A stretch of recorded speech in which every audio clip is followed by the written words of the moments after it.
सतीश सबरवाल, वो सबरवाल साहब कहते हैं, कैप्टन सबरवाल कह रहे हैं अपने जूनियर कैप्टन से क्लाइव कुंद्रा को कि तुमने क्या स्विच कट ऑफ कर दिया है। कुंद्रा कहते हैं नहीं, मैंने नहीं किया। तो फिर किसने किया? अब इसके आगे की बातचीत नहीं है। Did you cut off the switch? He said no, I didn't do, और आई डिड नॉट। अब वो इस तरह से रिप्लाई करता है कि मैंने नहीं किया है, तुमने किया क्या? मैंने नहीं किया है। ये रिकॉर्ड है।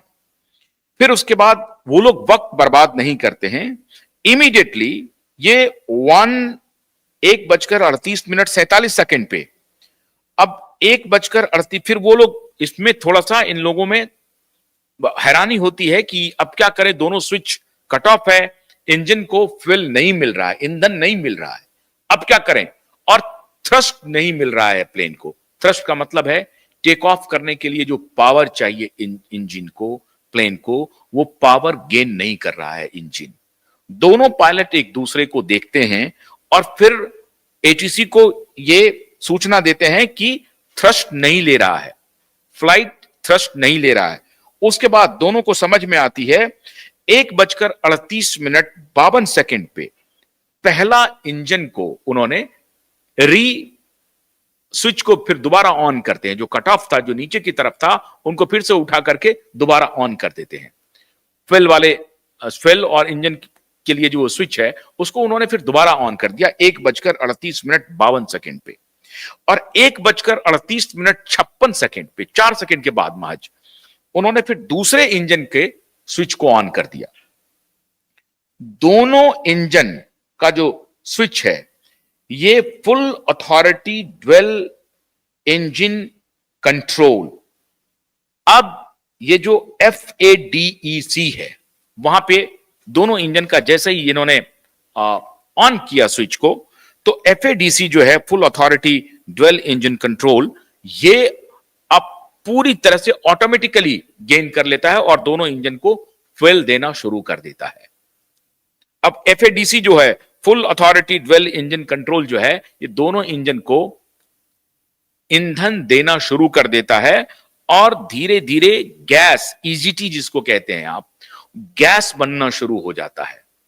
ईंधन जाता है लिक्विड के रूप में, उसके बाद गैस बनता है और फिर वो एयर को लिफ्ट करता है, थ्रस्ट उससे मिलना शुरू होता है। ये फिर 1:38 पे उनको फिर गैस बनना शुरू हो जाता है। 2-3 सेकंड में ही इंजन स्टार्ट फिर ले लेता है, फ्यूल मिलना शुरू हो जाता है और वो गैस भी बनना शुरू हो जाता है। लेकिन पहला इंजन 4 सेकंड पहले स्टार्ट हुआ तो वो पहले काम कर रहा है, दूसरा भी धीरे धीरे आ रहा है। लेकिन अब पूरा जो खेल है वो है प्लेन के ऑल्टीट्यूड पे, कितनी ऊंचाई पे प्लेन उड़ रहा है। काश अगर 100 मीटर भी वो ऊपर होते, 100 मीटर भी ऊपर होते तो शायद वो थर्स्ट ले लेता, क्योंकि पहला इंजन फुल स्विंग से स्टार्ट हो गया है, गैस बनना शुरू हो गया है, और जो इंजन को, प्लेन को थर्स्ट देता है, ऊंचाई देता है, उसके पोजीशन में ही महज 2 से 4-5 सेकंड का मामला था। 5-6 सेकंड भी, 6 सेकंड मान के चलिए, 6 सेकंड भी अगर उसको थोड़ा सा भी स्पेस मिल गया होता और 100 मीटर की ऊंचाई पर और होते, 100-200 मीटर की ऊंचाई पर भी होते, तो शायद वो उससे जहां पे क्रैश हुआ है, जो बिल्डिंग से जो जाकर के हिट किया है, वो क्रैश के ऊपर से शायद निकल जाता और तब शायद 4-5-6 सेकंड में वो टेक ऑफ कर लेता ऊपर, और फिर एक इंजन के बल पे वो एटीसी को इन्फॉर्म करके हो सकता है कि वापस आकर के वो लैंड कर जाता। अब उस वक्त 54,200 लीटर पेट्रोल है, 54,200 लीटर पेट्रोल है टैंक में भरा हुआ। और जनरली ये जो कट ऑफ स्विच होता है, जब आप पार्किंग करते हैं या बंद करते हैं, तब आप आकर के उसको स्विच को कट ऑफ कर देते हैं कि इंजन में जो है फ्यूल टैंक से फ्यूल ना जाए, बंद रहे। ये तब करते हैं जब आपका प्लेन बंद होता है।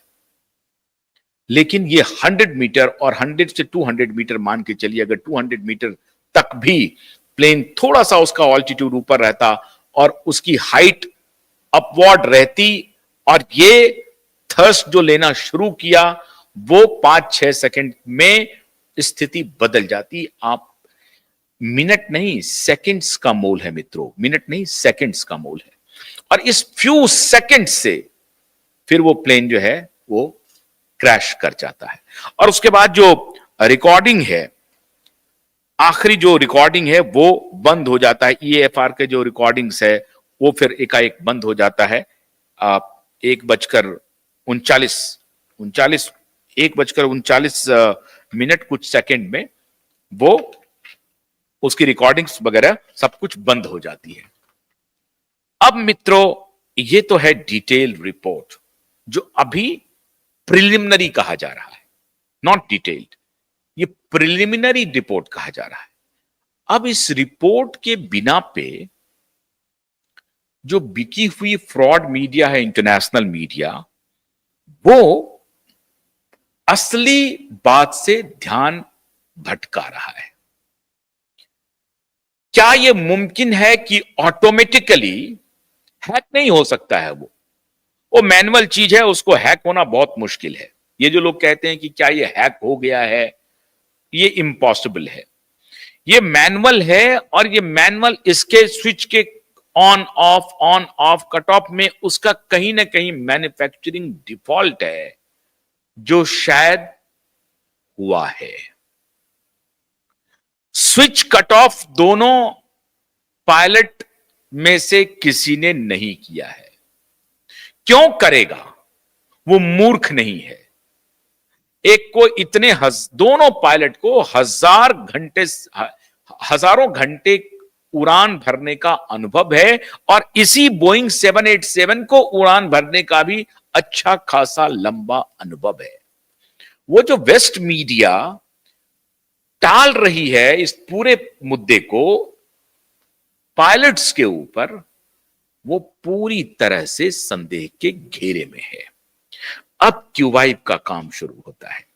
क्यूवाइब ने आपको कुछ दिन पहले ही बताया था कि बोइंग के विमानों के मैन्युफैक्चरिंग में जबरदस्त फ्लॉ हैं और इसके बारे में उनके कंपनी के कुछ competent engineers, quality control engineers ने आगाह किया था कि चूंकि इनके पास डिमांड बहुत ज्यादा है, तो डिमांड को पूरा करने के लिए ये सेफ्टी मेजर्स से कॉम्प्रोमाइज कर रहे हैं। पूरी बोइंग कंपनी सेफ्टी मेजर से कॉम्प्रोमाइज कर रही है और इसका प्रतिफल बहुत खतरनाक होगा। इसके पहले भी जिस तकनीक से एक पहले जो प्लेन क्रैश हुआ था, आपको याद होगा, वो क्रैश लैंडिंग था वाटर में।